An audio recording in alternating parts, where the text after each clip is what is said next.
ઓમ નમો નારાયણ. હું અરુણાબેન પી ગોસ્વામી સુરતથી તમારું સ્વાગત કરું છું અરુસ કિચનમાં. તો આજે આપણે બનાવશું દમ આલુ બિરયાની. તો એના સારું આપણે તો ચોખા જો હોય, આ ભાતના ચોખા આપણે 1 કપ જેટલા પલાળીને રાખ્યા છે 10 મિનિટ પહેલાં. અને બટેટા તો આ આપણે ઝીણી બટેટી આ રીતની જોઈએ તો એ આપણે આટલી લીધી છે, તો અડધો કિલો જેટલી હશે એમ અંદાજે. તો ડુંગળી આપણે 4 લીધી છે, દહીં આપણે લીધું છે અડધો કપ જેટલું, અને લસણ ને આદું લીધું છે થોડુંક કેસર આપણે દૂધમાં પલાળીને રાખ્યું છે, અને થોડુંક આપણે ઘી જરૂર પડશે. એમાં નોર્મલ રેગ્યુલર મસાલા જો હે, હળદર, ચટણી, મીઠું, જીરું એ બધું, અને થોડાક આપણે આખા મસાલા જો હે, તેજપત્તા ને આ વાદિયા ને તીખા ને એવું બધું એમ. તેલ જોહે, પાણી જોહે, અને મીઠું જોહે સ્વાદ પ્રમાણે. તો પહેલાં આપણે બટેટા બાફવાના છે. તો આ આપણે કુકર લીધું છે. તો આ બટેટી છે એને આપણે આખી આમ જ નાખી દેવું, ને બહુ વધારે નથી બફાવા દેની, અને એક જ વિસલ થવા દેવું. થોડુંક પાણી નાખીશું અને મીઠું નાખીશું સ્વાદ પ્રમાણે. થોડુંક મીઠું આમાં એટલે બટેટામાં ચડી જાય એમ. તો આને આપણે લઈ લેવું ગેસ ઉપર. આ વચ્ચેના ગેસે રાખીશું, કેમ કે આપણે બીજી વસ્તુ બનાવવાની એટલે. તો ગેસ ચાલુ કરશું, કુકરનું ઢાંકણું બંધ કરશું, અને એક જ વિસલ થવા દેવું. હવા ભરાય એટલે એક વિસલમાં બંધ કરી દેવું. અને અહીંયા આપણે ભાતનું પાણી મૂકી દેવું, ભાત બનાવવા માટેનું ગરમ. આ ગેસમાં આપણે મૂકશું તેલ, જે ડુંગળી આપણે તરવાની છે એના માટે. તો આ તેલ ગરમ થાય ત્યાં સુધીમાં ડુંગળી છે એને સુધારી લેવું આપણે.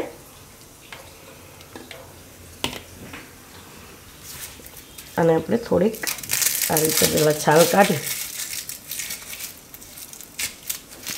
આ રીતના થોડીક ધોઈ પડે એને.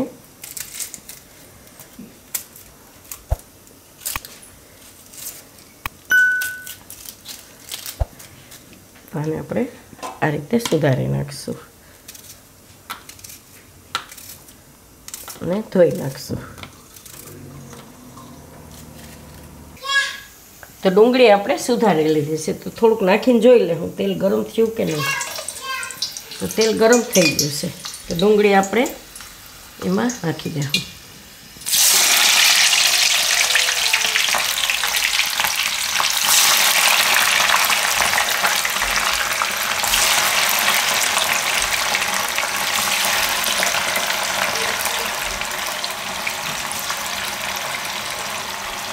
અને તરાવા દેવું, એને વાર લાગશે થોડીક. આપણે એકદમ આપણે એનો કલર ચેન્જ થાય એવી તરવાનું છે.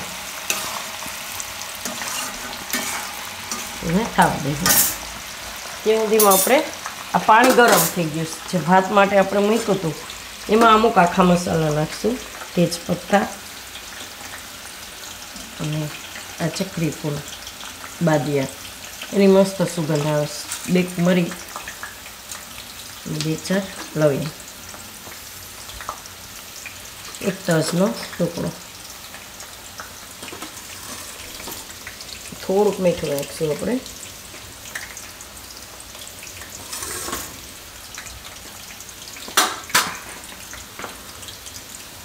હવે આપણે ભાત જે પલાળીને રાખ્યા હતા એનું પાણી કાઢી નાખીશું.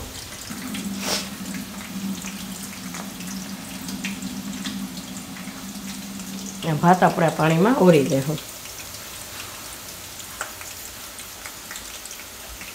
અને આપણે એકદમ નથી બફાવા દેવાના, થોડાક કચરા રાખવાના છે એમ.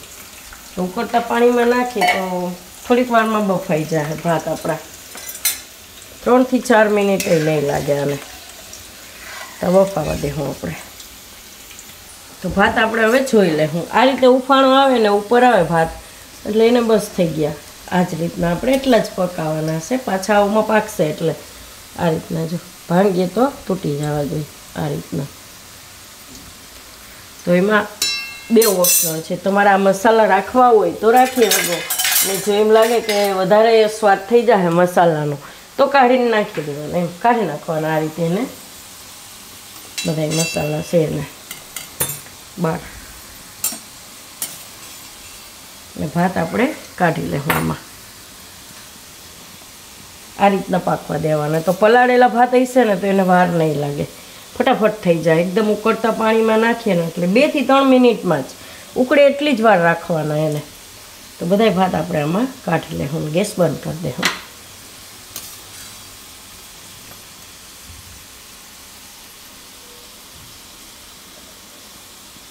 બધાય ભાત આપણે આમાં કાઢી લીધા. થોડુંક ઠંડુ પાણી નાખી દેવાનું એટલે એની પાકવાની પ્રોસેસ હોય ને એ બંધ થઈ જાય, એમ ઠંડા થઈ જાય ભાત. આ રીતે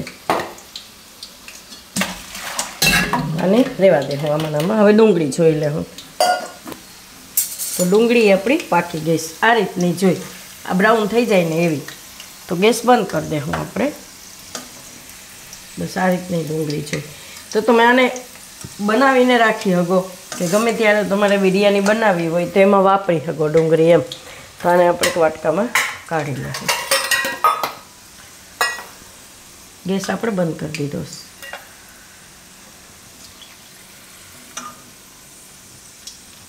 મસ્ત ટેસ્ટ આવે છે આ રીતની ડુંગળી હોય ને એનો.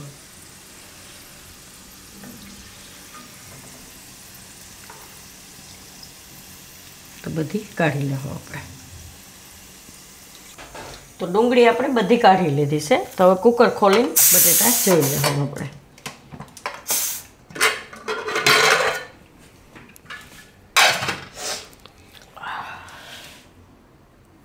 આ રીતના આપણે બટેટા જોઈ. તો બફાઈ ગયા બધા બટેટા કાઢી લેવું આપણે. એની છાલ કાઢી લેવું.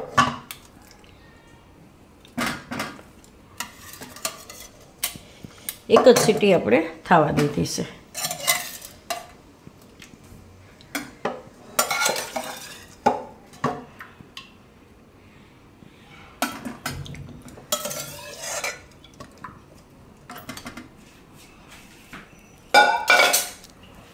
બહુ ન બફાવા જોઈએ.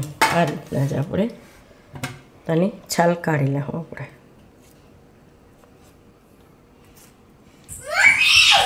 તો બટેટા આપણે બધાય છાલ કાઢી લીધી છે. એને આ રીતે હોલ કરી દેવાના એટલે મસાલો બધો અંદર સુધી જાય એમ બધાયને. તો આ છે આદુ અને લસણ, એની આપણે પેસ્ટ બનાવશું. તો આમાં થોડુંક પાણી નાખીને એને એકદમ ઝીણું પીસી લેવું.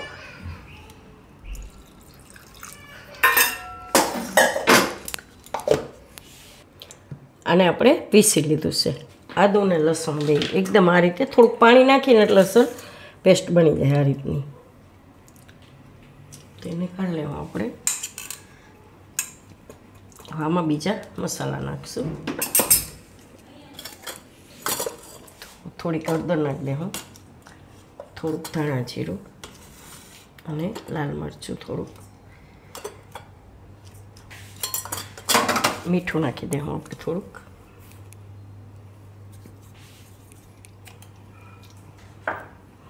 અને આ દહીં નાખી દે હું. હવે આ બધું મિક્સ કરી લેવું.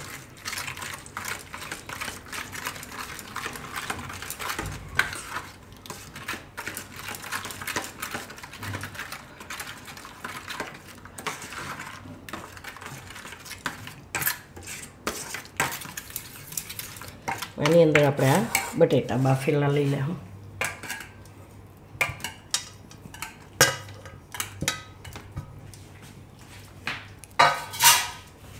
અને મિક્સ કરી લેવામાં.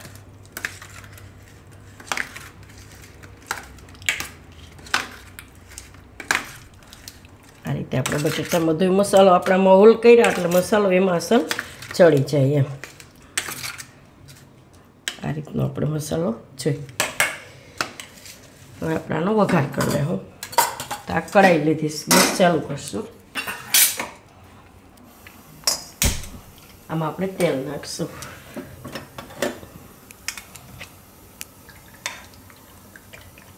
એક ચમચા જેટલું આપણે તેલ નાખવાનું. તેલને ગરમ થવા દેવું. તો તેલ આપણું ગરમ થઈ ગયું છે. એમાં હિંગ નાખશું આપણે. બહુ વધારે ગરમ નથી કરવાનો. એમાં લાલ મરચું નાખશું આપણે 1 ચમચી જેટલું. અને તરત આપણે એમાં બટેટા નાખી દેવું. આ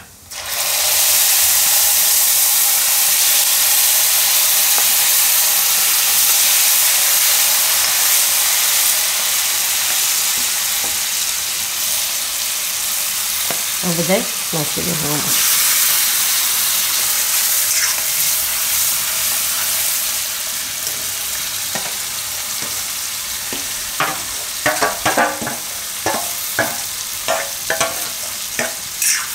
થોડીક વાર આમાં ફેરવી લેવું.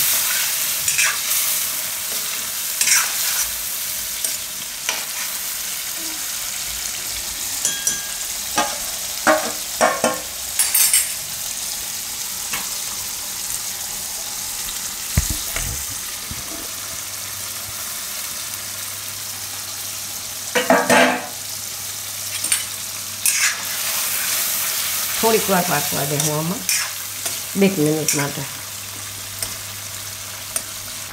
આને થોડીક વાર આપણે પકાવી લીધું સારી રીતે. મીઠું ટેસ્ટ કરી લેવાનું, મોરું ન લાગે એમ. આ રીતનું આપણે હવે આપણે ગેસ થોડોક ધીમો કરશું ને ભાત જે આપણે બનાવ્યા છે એ આની ઉપર પાકી દેવું આ રીતે.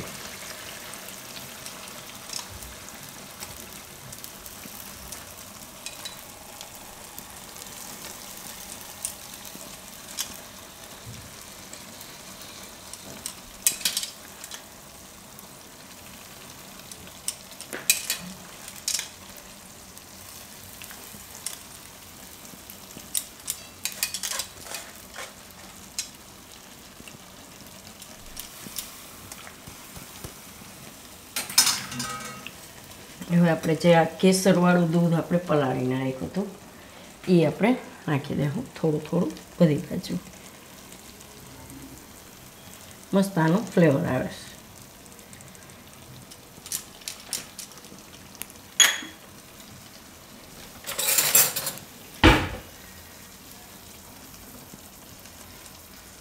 હવે ઘી નાખી દેવું. ઘીની એકદમ સરસ સુગંધ આવે છે આમાં.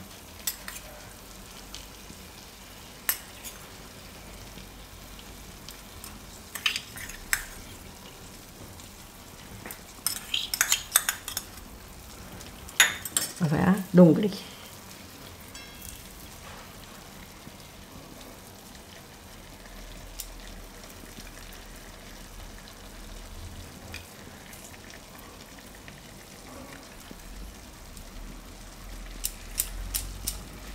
હવે એને ઢાંકી દેવું આપણે.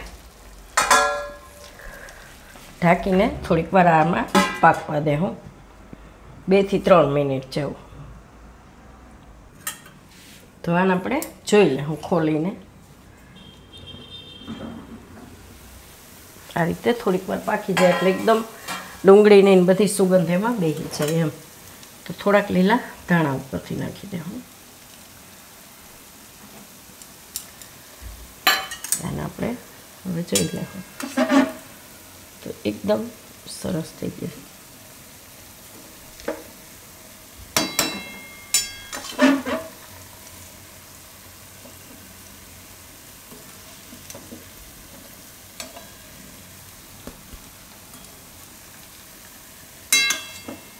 ગેસ બંધ કરી દેવું. હવે આને આપણે કાઢી લેવું.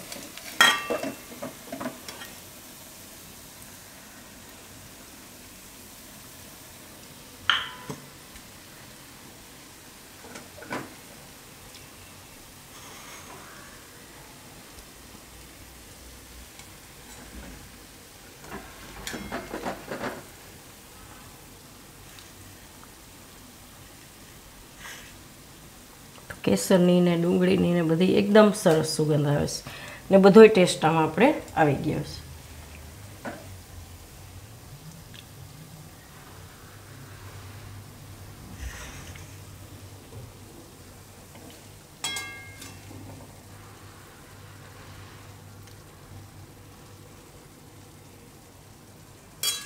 તો તૈયાર છે આપણી આલુ દમ બિરયાની.